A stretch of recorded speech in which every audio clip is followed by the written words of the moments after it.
The question is, we have to integrate the function which is 2x over x square plus 3x plus 2. So let's see how we are going to solve the given problem. तो चलिए शुरू करते हैं। तो देखिए सबसे पहले तो अगर आप गिवन एक्सप्रेशन को इंटीग्रेट करने जा रहे हैं तो इस फंक्शन को इंटीग्रेट करने के मेरे पास और भी बहुत सारे ऑल्टरनेट ऑप्शन मौजूद हैं। पर इस क्वेश्चन में ही वाज एक्सपेक्टिंग कि आप पार्शियल फ्रैक्शन के कॉन्सेप्ट को यूज करके इस क्वेश्चन को इंटीग्रेट करें।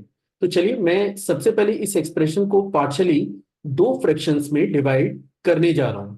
और इसके लिए हमें करना ये होगा कि सबसे पहले आप डिनोमिनेटर को दो लीनियर फैक्टर्स में स्प्लिट कर लीजिए। तो एक्स स्क्वायर प्लस के 3x प्लस 2 के अगर आप फैक्टर्स करते हैं तो पहला फैक्टर मुझे मिलेगा x प्लस 2 और अगला फैक्टर मुझे मिलने जा रहा है x प्लस 1। अब अगर आपके पास ये टाइप का कोई भी फंक्शन है which is f x over x plus a into x plus b, ये फॉर्मेट का कोई भी फंक्शन है और इसको अगर आप पार्शियली दो फ्रैक्शंस में डिवाइड करने जा रहे हैं तो इसको लेट करना होता है A upon X plus A plus B upon X plus B के। इट मींस जब आप इसे स्प्लिट करेंगे तो आपको इसे लिखना पड़ेगा A upon X plus 2 plus B upon that is x plus 1 के। अब अगला टास्क मेरे पास ये है कि मुझे कैपिटल ए और कैपिटल बी की वैल्यू पता करनी है। और इसको पता करने के लिए सबसे पहले मैं गिवन एक्सप्रेशन को बोथ साइड सिंप्लीफाई कर रहा हूं। तो ये बनेगा 2x over x plus 2 into x plus 1 and this is your a into x plus 1 plus b into x plus 2 divided by that is x plus 2 into x plus 1 के।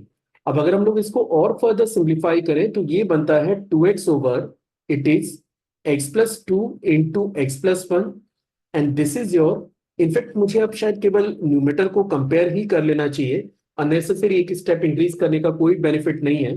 तो हम लोग इसे लिख सकते हैं 2x is your a into that is x plus 1 plus b into x plus 2 के। ठीक है। अब अगर हम लोग इसमें ए और बी की वैल्यू निकालने जा रहे हैं तो सबसे पहले मैं ये करने जा रहा हूं कि मैं एक्स को रिप्लेस कर रहा हूं -1 से। तो जैसे आप एक्स को -1 से रिप्लेस करेंगे तो लेफ्ट में बनेगा -2, राइट में ये क्वांटिटी 0 और इसे लिख सकते हैं बी इंटू 2 - 1, सो बी फाइनली बिकम -2। अब हमें रिप्लेस करना है एक्स को -2 से। तो जैसे मैं एक्स को -2 से रिप्लेस करूंगा तो लेफ्ट में मुझे मिलेगा -4, राइट साइड में अगर अपन चेक करें तो ये ए -2 प्लस 1 प्लस 0। तो यहां से बी पे अगर मैं कमेंट करूं तो बी की वैल्यू मुझे मिल जा रही है 4 यूनिट के। चलिए अब ए और बी की वैल्यू रिप्लेस कर दें। ए आपके पास है, इनफैक्ट यहां पे हमने ए की वैल्यू निकाली है और ए मुझे मिल जा रहा है 4 यूनिट के। तो आप यहां पे देख सकते हैं कि ए की वैल्यू मेरे पास 4 है और बी की वैल्यू मुझे मिल जा रही है -2 के।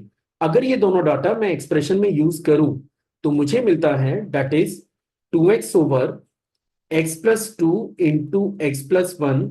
इसको आप लिख सकते हैं विच इज ए। ए आपके पास है दैट इज योर 4, तो that will become 4 upon X plus 2। इसको आप लिखेंगे 4 अपॉन एक्स प्लस 2।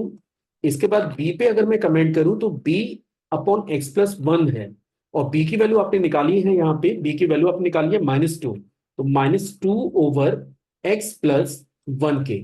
चलिए अब इसको इंटीग्रेट कर लेते हैं।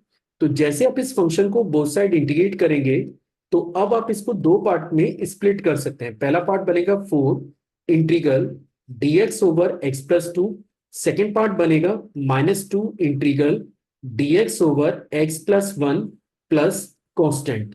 अब इसको हम लोग लिख सकते हैं 4 times of ln mod of x plus 2 -2 ln mod of x plus 1 plus c।